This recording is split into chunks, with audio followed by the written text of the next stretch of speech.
안녕하세요. 네.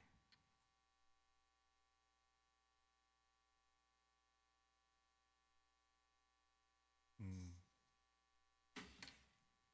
어, 예수님은 부활하셨습니다. 예수님은 예수님께서 죽으시고 부활하신 것은 역사적인 사실입니다. 우리가 잘 알다시피 십자가는 가장 고통스러운 사형 방법이었습니다.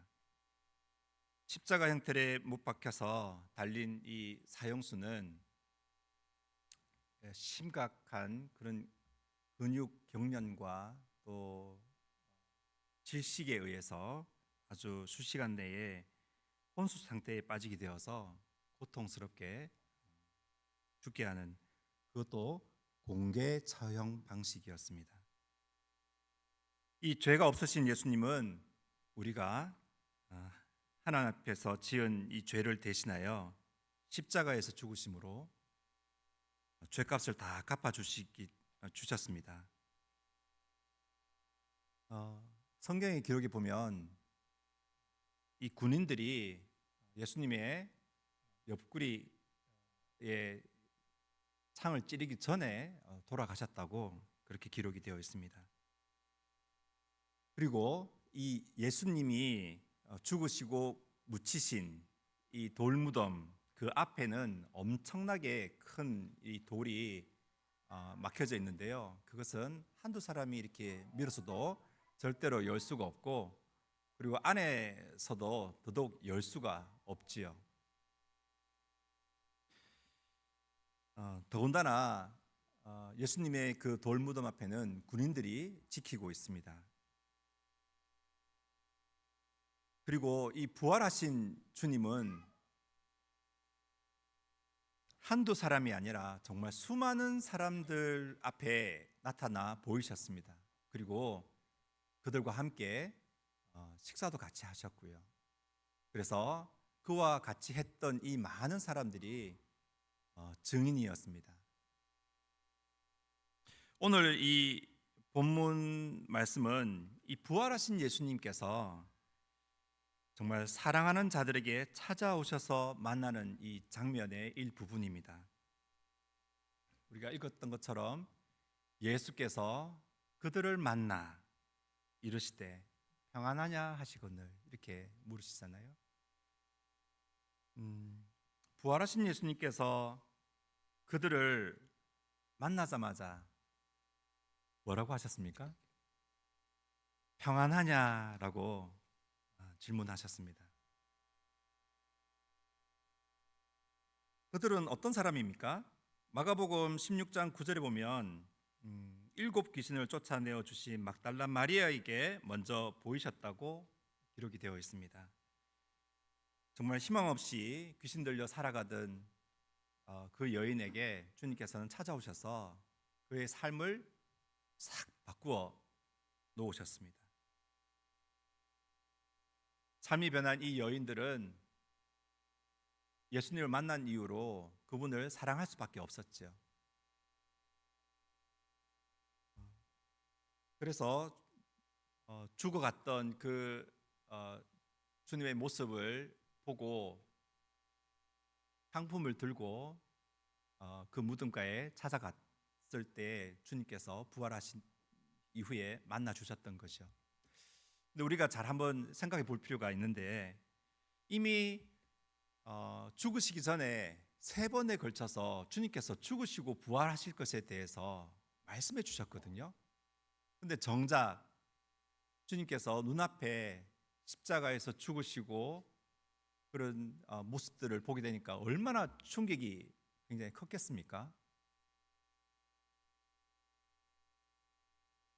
주님께서는 그 사실을 모를 리가 없지 않겠습니까? 우리의 중심까지도 아시는 분이신데 분명히 불안해하고 정말 감당하기 힘들 만큼 마음이 힘들었을 거라고 생각하는데, 그 사람들에게 찾아오셔가지고 평안하냐 이렇게 물으신 거예요.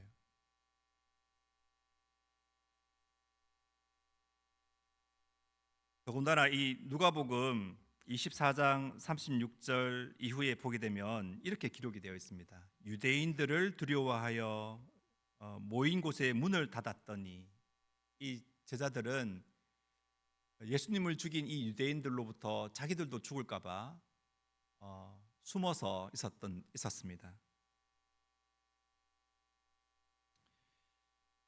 결코 마음이 평안할 수가 없었죠. 아마 평안은커녕 감당이 안 될 만큼 정말 근심과 걱정이 가득했을 것이라고 생각이 듭니다.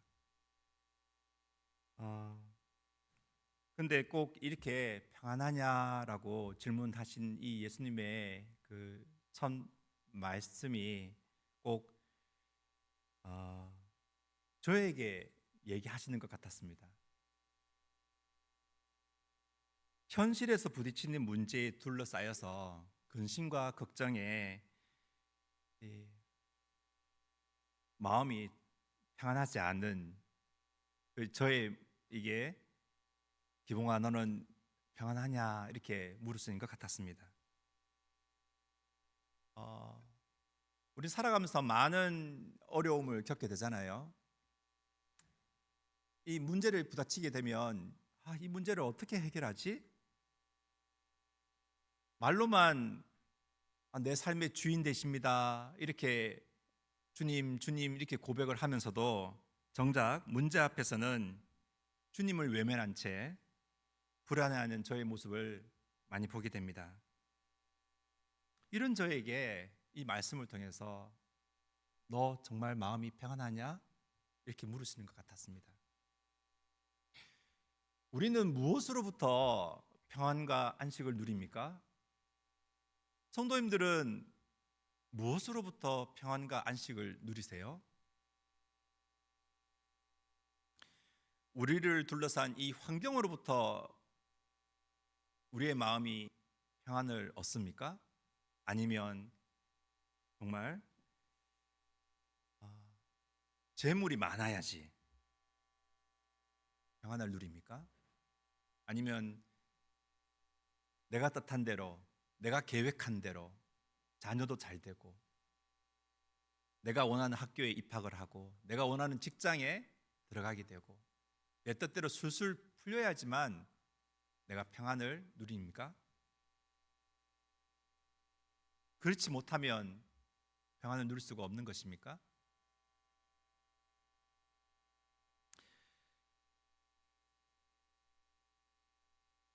우리가 앞서 말한 것처럼 우리에게 그러한 것들이 잘 될 때 잠깐의 행복은 가져다 줄 수 있습니다. 하지만 우리 인생을 살아봤잖아요. 그것도 잠깐뿐이잖아요. 또 다른 근심과 걱정이 몰려옵니다.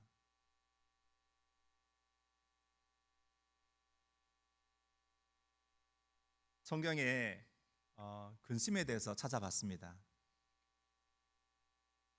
잠언 말씀에 보면 근심이 사람의 마음에 있으면 그것으로 번뇌한다고 이렇게 기록이 되어 있어요. 그리고 마음의 근심이 심령을 상하게 하고 뼈를 마르게 한다고 기록이 되어 있습니다.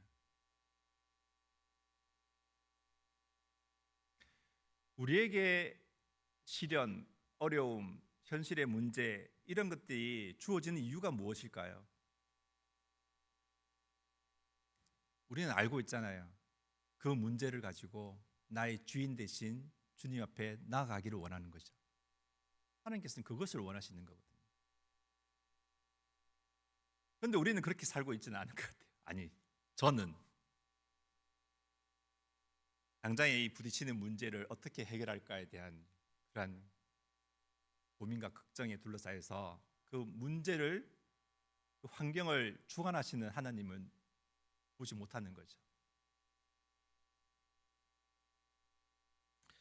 마태복음을 다시 살펴보니까 예수님을 만난 사람들을 한번 찾아봤어요. 물론 대부분은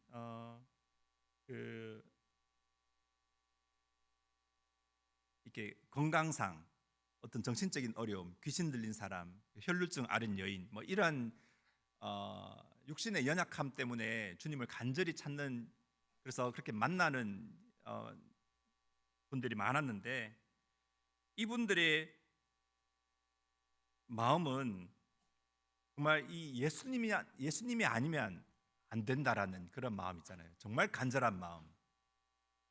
그런 마음으로 예수님을 찾았기 때문에 예수님께서는 그들을 만나 주셨다고 생각이 들었습니다. 예레미야 29장 12절 13절에는 너희가 내게 부르짖으며 내게 와서 기도하면 내가 너희들의 기도를 들을 것이요 너희가 온 마음으로 나를 구하면 나를 찾을 것이요 나를 만나리라 이렇게 말씀해 주셨습니다.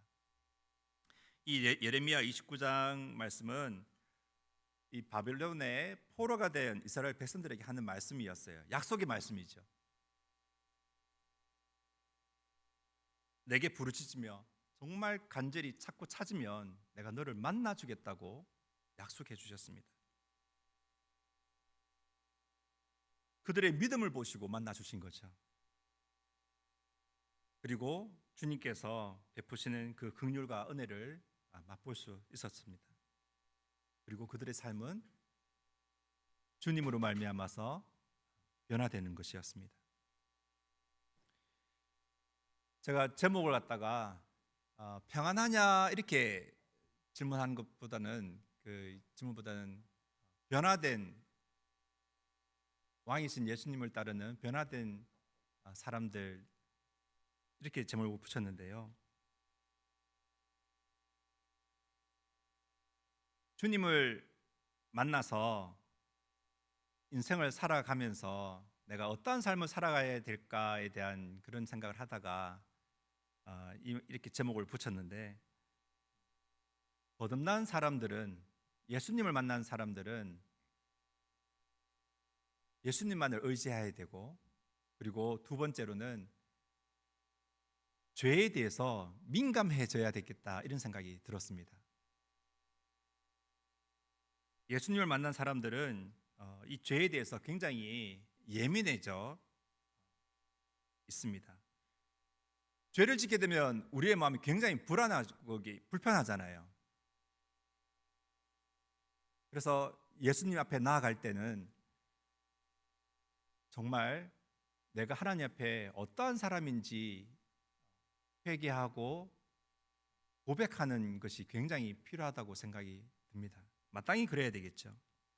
그래서 우리가 하나님 앞에 얼마나 큰 죄인인지에 대해서 그러한 시간들을 가지는 것이 중요하다고 생각이 듭니다. 그래서 나 같은 죄인을 살리시기 위해서 그 주님의 은혜가 얼마나 큰지 그렇게 고백하는 시간이 필요하지요. 누가복음 7장에 보게 되면 주님께 값비싼 향유를 붓는 여자의 이야기가 나옵니다. 거기에 주님께서 이런 비유를 말씀을 하세요. 500데나리온 빚진 자와 50데나리온 빚진 자의 이야기가 나오거든요. 그러면서 이 빚진 자가 둘 다 갚을 수가 없어서 탕감해 주는 이야기입니다. 이 둘 중에 누가 그를 더 사랑하겠느냐라고 되물으시거든요. 그러면서 이 향유 옥합을 깨트린 이 여인에게 이렇게 말씀을 하십니다. 여인에 대해서 그의 많은 죄가 사하여졌도다. 이는 그의 사랑함이 많음이라. 사함을 받은 일이 적은 자는 적게 사랑하느니라 이렇게 되어 있어요. 제가 앞서 내가 하나님 앞에서 얼마나 큰 죄인지에 대한 이 고백이 필요한 이유가 내가 하나님 앞에서 당당하고 난 하나님 앞에서 별로 떳떳하게 아주 경건하게 잘 살고 있어 이렇게 생각을 한다면 하나님을 덜 사랑할 수밖에 없다는 얘기예요. 그런데 우리가 만찬 예배에 나와서 그리고 주중에 정말 나는 하나님 앞에 정말 악한 죄인이구나라는 그러한 고백이 클수록 하나님을 더 사랑할 수밖에 없다라는 그런 말씀으로 저는 이해가 되었습니다. 하나님의 자녀가 된 이후에 우리는 어떠한 삶을 삽니까? 전혀 죄를 짓지 않습니까? 어떻습니까?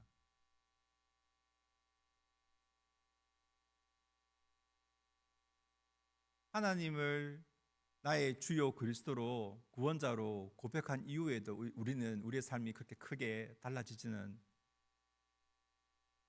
저는 달라지지는 않는다고 생각합니다. 자녀가 된 이후에도 죄를 짓죠.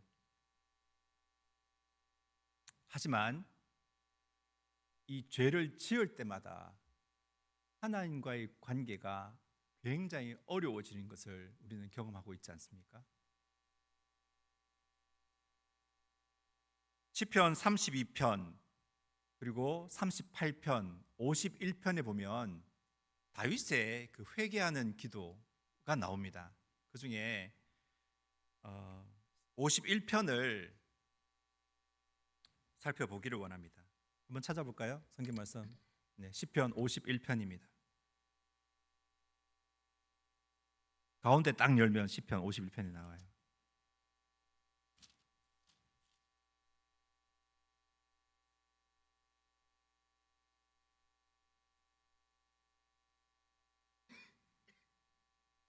그래서 이 51편에 보면 다윗의 시, 인도절을 따라 부르는 노래라고 하면서 밑에 뭐라고 되어 있습니까? 다윗이 밧세바와 동침한 후 선지자 나단이 그에게 왔을 때라고 이렇게 되어 있는데, 우리가 잘 알다시피 다윗은 하나님의 사람이었습니다. 근데 이 다윗은 우리아의 아내 밧세바를 간음한 이후에 그 죄가 드러날까 싶어서 그 남편, 정말 충신이었던 우리아도 전쟁터에 내몰아서 죽게 합니다. 그런 죄를 짓게 되죠. 그래서 이제 선지자 나단이 찾아와서 그것에 대해서 회개하라고 얘기를 하는 장면이 나오는데요. 1절에 보게 되면 내게 은혜를 베푸시며 주의 많은 긍휼을 따라 내 죄악을 지워 주소서. 나의 죄악을 맑게 씻으시며 나의 죄를 깨끗이 제하소서. 무릇 나는 내 죄과를 아우니 내 죄가 항상 내 앞에 있나이다. 9절에 보면 주의 얼굴을 내 죄에서 돌이키시고 내 모든 죄악을 지워 주소서. 하나님이여 내 속에 정한 마음을 창조하시고 내 안에 정직한 영을 새롭게 하소서. 나를 주 앞에서 쫓아내지 마시며 주의 성령을 내게서 거두지 마소서. 주의 구원의 즐거움을 내게 회복시켜 주시고 자원하는 심령을 주사 나를 붙드소서. 17절 같이 한번 읽어보겠습니다. 시작. 하나님께서 구하시는 제사는 상한 심령이라. 하나님이여 상하고 통회하는 마음을 주께서 멸시하지 아니하시리이다. 이 상한 심령은 자신이 지은 범죄 때문에 이 하나님과의 관계가 아주 단절되고 파괴된 그러한 결과로서 이 상한 심령으로 이렇게 표현했는데요. 자기가 지은 범죄 때문에 자기의 영혼이 갈기갈기 찢어져 버린 거죠. 몹시 상한 상태를 말합니다.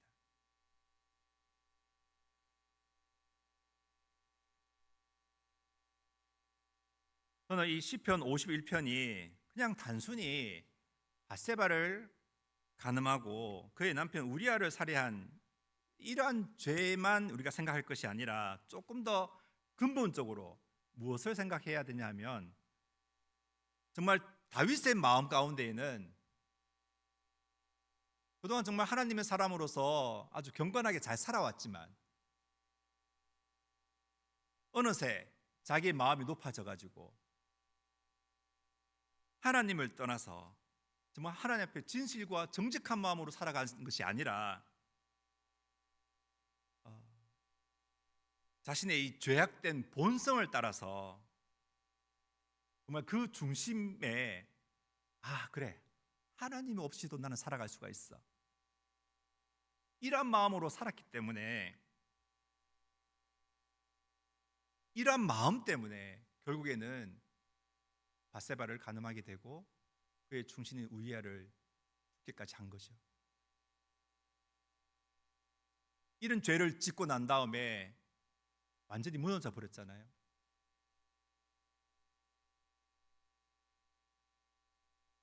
근데 다윗은 주님께서 그것에서 회개하라고 말씀하셨을 때에 바짝 엎드렸습니다.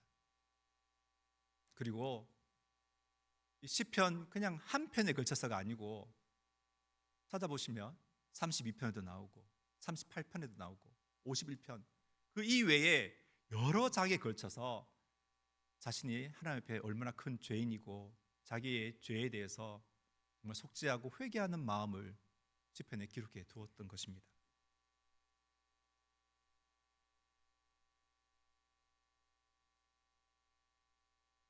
요한일서 1장 9절 말씀을 한번 살펴보겠습니다.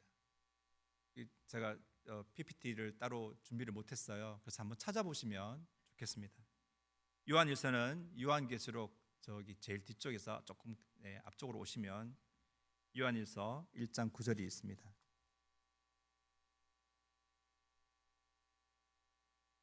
우리가 하나님 앞에서 살아갈 때에 우리가 하나님 앞에 죄를 짓게 되는 경우가 있잖아요. 이럴 때 우리는 하나님께서 어떤 삶을 살기를 원하시는지 나와 있습니다. 요한일서 9장입니다. 1장 9절입니다. 같이 함께 읽어보시겠습니다. 실로 하나님은, 잠시만요. 네, 요한일서 1장 9절입니다. 시작. 만일 우리가 우리 죄를 자백하면 그는 미쁘시고 의로우사 우리 죄를 사하시며 우리를 모든 불의에서 깨끗하게 하실 것이요. 네. 히브리서 12장 11절에도 우리가 이러한 어려움과 고난을 통해 가지고 또는 시련, 때로는 우리가 지은 죄에 대한 대가로서 받게 되는 이 사랑하시는 자에게 주는 이 징계를 우리는 굉장히 즐거워 보이지 않고 또 슬퍼 보일 수도 있고 마음이 암담하고 낙심할 때가 있지만 이것을 통해서 우리는 그것을 영적인 각성과 또는 성숙으로 나아간다면 그것이 하나님께서 더 원하시는 것이 아닌가 생각이 되어집니다.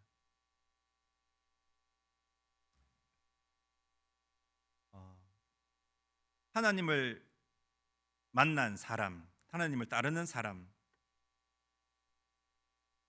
저는 세 번째로는 이 예수님을 만난 사람들은 예수님을 증거합니다. 우리는 어떻게 예수님을 증거해야 할까요? 누가복음 8장에 보게 되면 이 예수님으로부터 병고침을 받은 우리가 막달라 마리아부터 시작해서 이런 그 여자들은 함께 자기의 소유로 예수님과 그의 제자를 섬겼다고 기록이 되어 있습니다. 예수님을 만난 이후에는 제일 먼저 일어나는 것이 무엇입니까? 가치관의 변화입니다. 가치라고 얘기하는 것은 우리가 이 세상을 살아가면서 무엇이 가장 가치 있는 것이냐를 나타내는 것 아니겠습니까? 그 가치관이 싹 바뀌어버린 거죠. 무엇이 더 가치 있는 삶인지 깨달았습니다. 그래서 예수님을 더 사랑하게 되고 또 예수님의 성품을 점점 닮아가게 되는 것입니다. 왜 사랑하면 닮아간다라고 하지 않습니까? 사랑하면 닮아가요, 서로가. 부부도 보면 사랑하면 서로 닮아갑니다.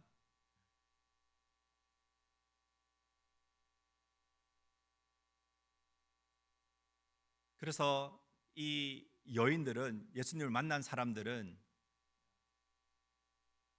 자기의 시간, 자기의 물질, 자기의 마음, 이 모든 것을 주님께 드리는 것이 전혀 아깝지가 않았을 것입니다.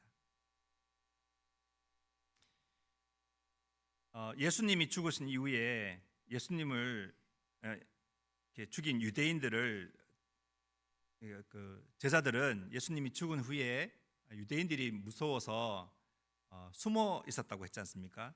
이 제자들에게도 예수님이 찾아오셨죠. 그래서 만나 주셨습니다. 그 이후에 우리가 잘 알다시피 이 부활하신 예수님을 만난 제자들은 그 삶에 큰 변화가 있게 됩니다. 마태복음 28장 20절에 보게 되면 우리가 잘 알다시피 내가 너희에게 분부한 모든 것을 가르쳐 지키게 하라. 볼지어다 내가 세상 끝날까지 너희와 항상 함께 있으리라. 이 말씀대로 제자들은 살아갑니다. 말씀에 순종해서 예수님을 증거하는 것이죠.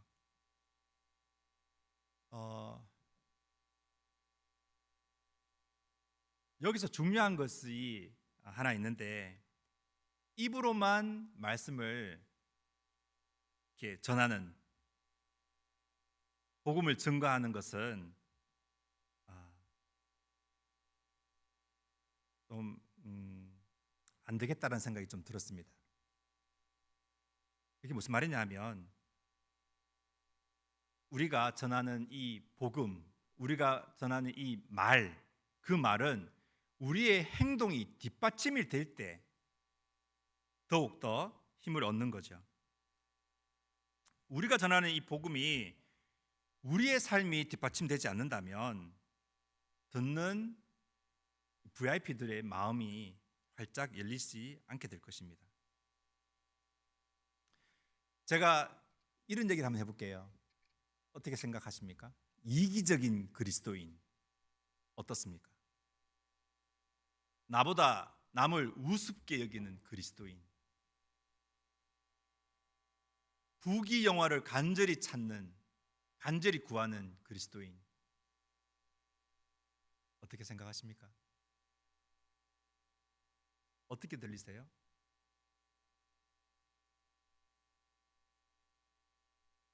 나의 가족, 나의 친구, 나의 직장 동료, 나를 가장 잘 아는 그 사람들이 나를 어떻게 평가하고 있습니까?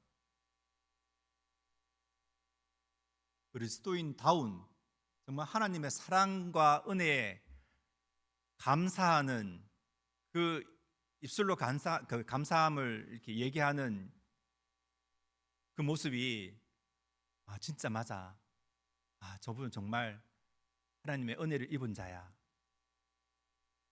라고 인정을 합니까? 저는 가끔씩, 저는 교회 다녀요 이렇게 얘기를 하면서 차라리 그런 말이나 하지 말지 라고 느낄 때가 종종 있습니다. 제발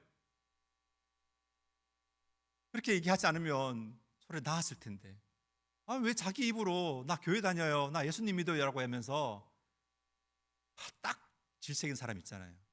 저도 부동산 사무실 하다 보면 그런 분들을 종종 만나요. 그때 너무 마음이 힘들더라고요. 우리가 혹시 다른 사람들에게 그렇게 비춰지지는 않습니까? 과연 그분이 전하는 이 예수님은 예수님을 믿지 않는 사람들에게 어떻게 느껴질까요? 저 사람 정말 구원받은 건 맞아? 하나님의 은혜 입은 사람 맞아?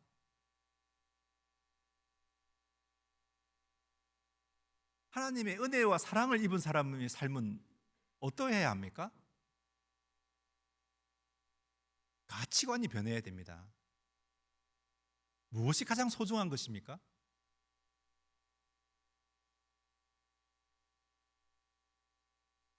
가치관이 바뀌지 않고서는 우리의 삶이 변하지가 않습니다.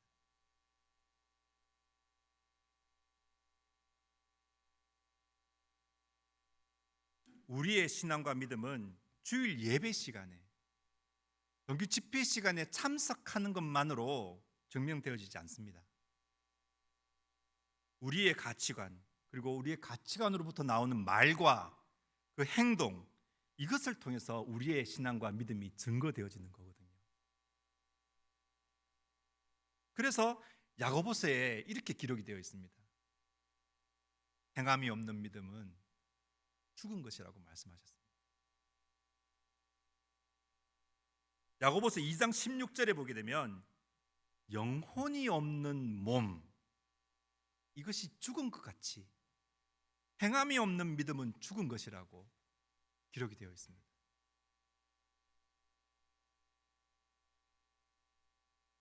우리는 어떻게 예수님을 증거해야 합니까? 마태복음에 나오는 수많은 예수님을 만났던 사람들은 어떻게 예수님을 증거했습니까?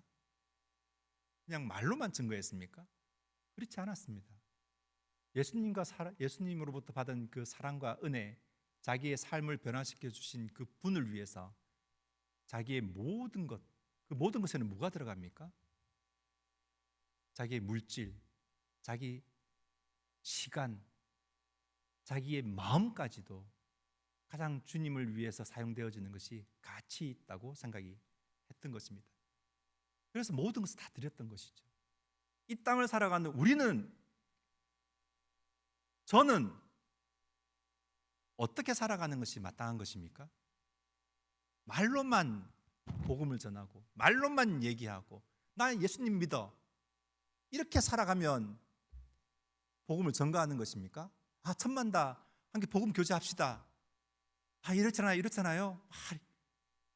이렇게 해서 나면 복음이 전해지는 것입니까? 결코 그렇지 않습니다. 그분들은 우리 입에서 나오는 그 말을 믿는 것이 아니에요. 먼저 믿은 우리의 삶과 모습을 보고 예수님을 믿기 위해서 마음문을 여는 것이죠. 우리가 말로만 그렇게 하고 삶이 그렇지 않다면 그들은 마음이 완전히 열리지 않을 것입니다.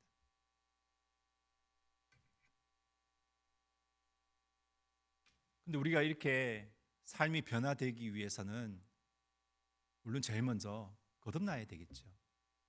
자기의 죄를 하나님 앞에 자복하고 내가 하나님 앞에서 얼마나 큰 죄인인지 고백하는 것이 먼저입니다.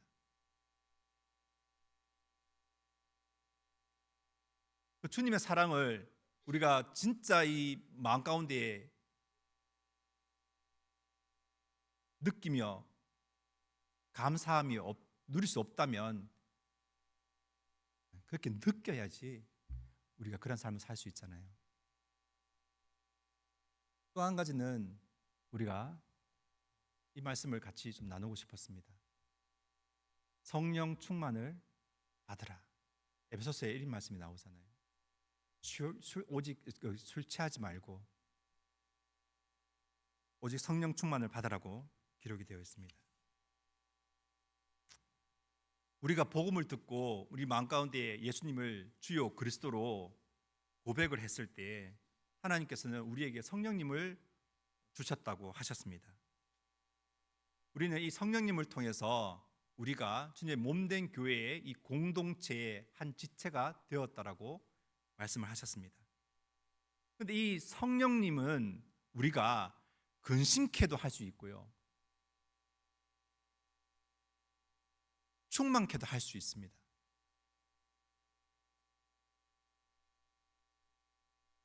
저는 늘 성령 충만한 삶을 살고 싶습니다. 그럼 어떻게 하면 성령 충만한 삶을 살 수 있을까요?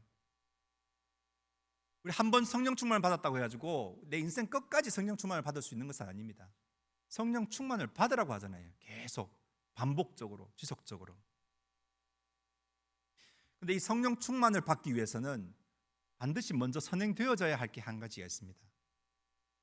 우리의 마음이, 우리도 그렇잖아요. 어떤 물건을 담기 위해서는 그릇에 그 안에 있는 것이 싹 비워져야지 그것을 우리가 담을 수 있는 것처럼, 우리의 마음이 세상 것으로 가득 차 있는데 어떻게 성령 충만을 받을 수 있겠습니까?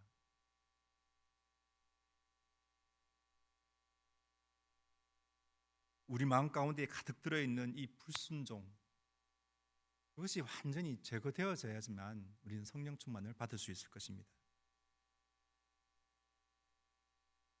우리는 내 인생의 모든 영역들 가운데에서 극히 일부분에만 하나님, 내 삶을 주관해 주세요, 이렇게 얘기하는 경향이 좀 있습니다. 전 영역에 걸쳐가지고 모든 것을 주님께 내어 맡기는 것이 필요하다고 생각이 되었습니다.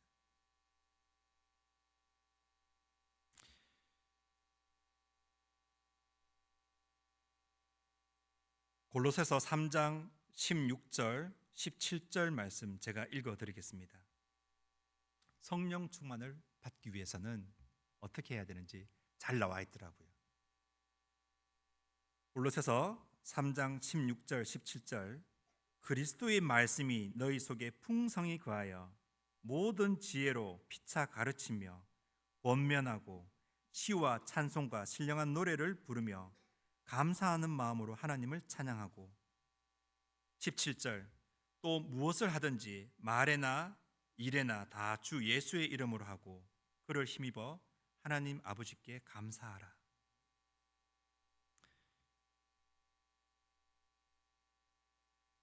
그리스도의 말씀이 우리 가운데 풍성히 거하면 성령 충만을 받을 수 있다고 합니다. 성령 충만한 삶은 뒤에 나옵니다. 늘 기쁨과 감사의 찬송이 흘러넘치고, 또 주님에 대한 말씀에 순종하고 복종하는 그 모습, 그리고 다른 성도들에 대한 사랑이 넘치는 그러한 삶이 우리 삶 가운데 가득 넘치게 될 것입니다.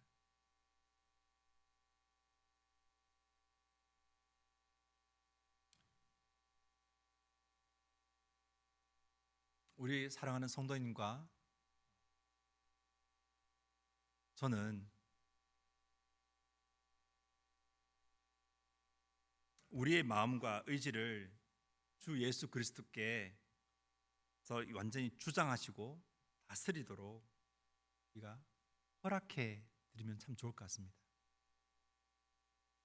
그래서 주님의 말씀을 사모하고 주님의 말씀이 늘 우리 마음 가운데 충만함으로 삶이 변화가 되어서 정말 우리가 받은 그 귀한 사랑과 은혜를 정말 값진 그 은혜와 사랑을 전하는 그런 자들이 되면 참 좋겠습니다.